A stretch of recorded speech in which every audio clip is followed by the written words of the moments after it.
હમણાં કેટલાક સમયથી એકાદ બે માસથી સત્તાધાર અને પૂજ્ય વિજય બાપુ માટે જે બિનપાયાદાર આક્ષેપો થઈ રહ્યા છે, આ આક્ષેપોને હું કાયમ માટે વખોડતો આવ્યો છું. કેટલાક યુટ્યુબર વાળા છેલ્લા 2 મહિનાથી એના માટેના પ્રયાસો ઉશ્કેરવા માટે કરતા હતા, પણ અત્યાર સુધી વિજય બાપુએ કોઈ પ્રકારનો એનો જવાબ આપ્યો નથી. અને તમામ સંતો, પૂજ્ય વલ્કુ બાપુ, પૂજ્ય મુક્તાનંદ બાપુ, પૂજ્ય શેરનાથ બાપુએ એક જ બાપુને સલાહ આપી હતી કે આપણે આના જવાબો દેવાના ન હોય ને, એટલા માટે વિજય બાપુ અત્યાર સુધી ચૂપ હતા. પણ 2 દિવસથી, છેલ્લા 2 દિવસથી જ્યારે ચેનલો ઉપર આ સમાચારો પ્રસારિત મીડિયા થવા અને પૂજ્ય બાપુનો સગો ભાઈ, પૂર્વાશ્રમનો સગો ભાઈ જ્યારે મેદાને આવ્યો હોય અને આવી વાતો, વાહિયાત વાતો કરતો હોય, ત્યારે મીડિયાને જવાબ દેવા એ અમારી ફરજ થઈ પડે છે. સત્તાધાર જગ્યાના અમે વંશજો હોવાને કારણે ભૂતકાળમાં પણ જ્યારે જ્યારે સત્તાધાર ઉપર સંકટો આવ્યા ત્યારે હંમેશા અમે સત્તાધારની પડખે જ ઉભા રહ્યા છીએ. આ પહેલો વહેલો પ્રસંગ નથી કે આ વિવાદમાં સત્તાધાર આવ્યું. ભૂતકાળમાં પણ શામજી બાપુ વખતે, જીવરાજ બાપુ વખતે અને અપાઈગાના પછીના જે મહંત આવ્યા કરમણ બાપુ, ત્યારે પણ આવા વિવાદ ઉભા થયેલા હતા. પણ જ્યારે જ્યારે વિવાદો ઉભા થયા છે ત્યારે અમારો પરિવાર હંમેશા સત્તાધારની પડખે રહ્યો છે, સત્યની પડખે રહ્યો છે અને હંમેશા સત્તાધારના ગાદી મહંતની હાથ હંમેશા ઊંચો રહ્યો છે. આવા વિવાદો ઘણા આવી ગયા. જે સ્ત્રી બાબતની વાત કરે છે એ બેન તો વિજય બાપુ આવ્યા એ પહેલાના એ રહે છે. જે આક્ષેપો કરવામાં આવે છે, વિજય બાપુએ એટલા કરોડનો બંગલો બનાવી દીધો, આટલા કરોડ રૂપિયા આપી દીધા, પણ મારે એક વાત એ કહેવી છે કે સત્તાધારનો વહીવટ છે એ ક્લીન અને નેટ છે. વિજય બાપુ આવ્યા પછી તમામ પ્રકારનો વ્યવહાર છે એની હંમેશા એનો હિસાબ રાખવામાં આવે છે. જ્યારે પેટી ખોલવામાં આવે ત્યારે એને વિડીયો વિઝ્યુઅલ લેવામાં આવે છે, એની જે ગણતરી થતી હોય એ પ્રમાણે અહીંયા ઓફિસમાં પૈસા જમા થતા હોય છે. કારણ કે આ બધી વાત આજકાલની નથી, આ 20 વર્ષથી બાપુને ફસાવવા માટેનું એક કાવતરું ચાલી રહ્યું હતું. બાપુ એ બાબતે પૂરેપૂરા જાણકાર હતા અને એટલા માટે જ તમામ માહિતી ઓન ધ રેકોર્ડ વ્યવસ્થિત રીતે રાખવામાં આવી છે. એટલે અહીંથી કોઈ પૈસો જવાની કોઈ શક્યતાઓ નથી. અને આ જગ્યા ઉપર જે વરિષ્ઠ સંતો છે એની હંમેશા નજર હોય છે. એ પણ હંમેશા આમાં ધ્યાન રાખતા હોય છે કે ભાઈ ક્યાં શું ચાલે છે.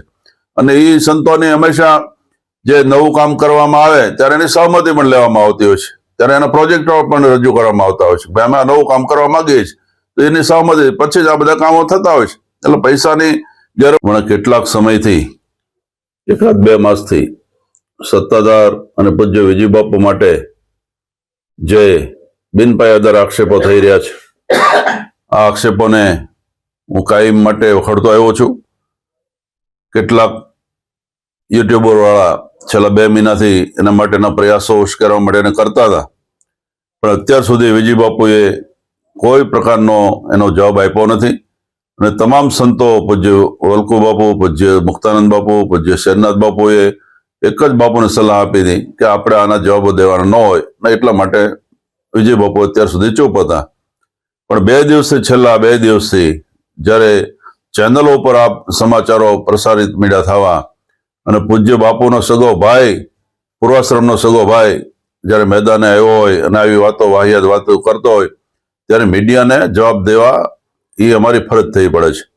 સત્તાધાર જગ્યાના અમે વંશજો હોવાને કારણે ભૂતકાળમાં પણ જ્યારે જ્યારે સત્તાધાર ઉપર સંકટો આવ્યા ત્યારે હંમેશા અમે સત્તાધારની પડખે જ ઉભા રહ્યા છીએ. આ પહેલો વહેલો પ્રસંગ નથી કે આ વિવાદમાં સત્તાધાર આવ્યું. ભૂતકાળમાં પણ શામજી બાપુ વખતે, જીવરાજ બાપુ વખતે અને અપાઈગાના પછીના જે મહંત આવ્યા કરમણ બાપુ, ત્યારે પણ આવા વિવાદ ઉભા થયેલા હતા. પણ જ્યારે જ્યારે વિવાદો ઉભા થયા છે ત્યારે અમારો પરિવાર હંમેશા સત્તાધારની પડખે રહ્યો છે, સત્યની પડખે રહ્યો છે અને હંમેશા સત્તાધારના ગાદી મહંતની હાથ હંમેશા ઊંચો રહ્યો છે. આવા વિવાદો ઘણા આવી ગયા. જે સ્ત્રી બાબતની વાત કરે છે એ બેન તો વિજય બાપુ આવ્યા એ પહેલાના એ રહે છે. જે આક્ષેપો કરવામાં આવે છે, વિજય બાપુએ એટલા કરોડનો બંગલો બનાવી દીધો, આટલા કરોડ રૂપિયા આપી દીધા, પણ મારે એક વાત એ કહેવી છે કે સત્તાધારનો વહીવટ છે એ ક્લીન અને નેટ છે.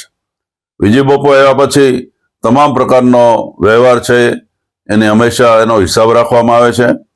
જ્યારે પેટી ખોલવામાં આવે ત્યારે એને વિડીયો વિઝ્યુઅલ લેવામાં આવે છે. એની જે ગણતરી થતી હોય એ પ્રમાણે અહીંયા ઓફિસમાં પૈસા જમા થતા હોય છે. કારણ કે આ બધી વાત આજકાલની નથી. આ 20 વર્ષથી બાપુને ફસાવવા માટેનું એક કાવતરું ચાલી રહ્યું હતું. બાપુ એ બાબતે પૂરેપૂરા જાણકાર હતા અને એટલા માટે જ તમામ માહિતી ઓન ધ રેકોર્ડ વ્યવસ્થિત રીતે રાખવામાં આવી છે. એટલે અહીંથી કોઈ પૈસો જવાની કોઈ શક્યતાઓ નથી. અને આ જગ્યા ઉપર જે વરિષ્ઠ સંતો છે એની હંમેશા નજર હોય છે. એ પણ હંમેશા આમાં ધ્યાન રાખતા હોય છે કે ભાઈ ક્યાં શું ચાલે છે. અને એ સંતોની હંમેશા જે નવું કામ કરવામાં આવે ત્યારે એની સહમતિ પણ લેવામાં આવતી હોય છે. ત્યારે એના પ્રોજેક્ટો પણ રજૂ કરવામાં આવતા હોય છે. ભાઈ અમે આ નવું કામ કરવા માંગીએ છીએ તો એની સહમતિ પછી જ આ બધા કામો થતા હોય છે. એટલે પૈસાની ગેરવલ્લે જવાનો કોઈ સવાલ જ નથી. પણ કેટલાક સમયથી 1-2 માસથી સત્તાધાર અને પૂજ્ય વિજય બાપુ માટે જે બિનપાયાદાર આક્ષેપો થઈ રહ્યા છે આ આક્ષેપોને હું કાયમ માટે વખોડતો આવ્યો છું. કેટલાક યુટ્યુબર વાળા છેલ્લા 2 મહિનાથી એના માટેના પ્રયાસો ઉશ્કેરવા માટે એને કરતા હતા. પણ અત્યાર સુધી વિજય બાપુએ કોઈ પ્રકારનો એનો જવાબ આપ્યો નથી. અને તમામ સંતો પૂજ્ય વલ્કુ બાપુ, પૂજ્ય મુક્તાનંદ બાપુ, પૂજ્ય શેરનાથ બાપુએ એક જ બાપુને સલાહ આપી હતી કે આપણે આના જવાબો દેવાના ન હોય ને એટલા માટે વિજય બાપુ અત્યાર સુધી ચૂપ હતા. પણ 2 દિવસથી છેલ્લા 2 દિવસથી જ્યારે ચેનલો ઉપર આ સમાચારો પ્રસારિત મીડિયા થવા અને પૂજ્ય બાપુનો સગો ભાઈ, પૂર્વાશ્રમનો સગો ભાઈ જ્યારે મેદાને આવ્યો હોય અને આવી વાતો વાહિયાત વાતો કરતો હોય ત્યારે મીડિયાને જવાબ દેવા એ અમારી ફરજ થઈ પડે છે. સત્તાધાર જગ્યાના અમે વંશજો હોવાને કારણે ભૂતકાળમાં પણ જ્યારે જ્યારે સત્તાધાર ઉપર સંકટો આવ્યા ત્યારે હંમેશા અમે સત્તાધારની પડખે જ ઉભા રહ્યા છીએ. આ પહેલો વહેલો પ્રસંગ નથી કે આ વિવાદમાં સત્તાધાર આવ્યું. ભૂતકાળમાં પણ શ્યામજી બાપુ વખતે, જીવરાજ બાપુ વખતે અને અપાઈગાના પછીના જે મહંત આવ્યા કરમણ બાપુ ત્યારે પણ આવા વિવાદ ઉભા થયેલા હતા. પણ જ્યારે જ્યારે વિવાદો ઉભા થયા છે ત્યારે અમારો પરિવાર હંમેશા સત્તાધારની પડખે રહ્યો છે, સત્યની પડખે રહ્યો છે અને હંમેશા સત્તાધારના ગાદી મહંતની હાથ હંમેશા ઊંચો રહ્યો છે. આવા વિવાદો ઘણા આવી ગયા. જે સ્ત્રી બાબતની વાત કરે છે એના વિશે જે સ્ત્રી બાબતની વાત કરે છે એ બેન તો વિજય બાપુ આવ્યા એ પહેલાના અહીંયા રહે છે. જે આક્ષેપો કરવામાં આવે છે વિજય બાપુએ એટલા કરોડનો બંગલો બનાવી દીધો, આટલા કરોડ રૂપિયા આપી દીધા. પણ મારે એક વાત એ કહેવી છે કે સત્તાધારનો વહીવટ છે એ ક્લીન અને નેટ છે.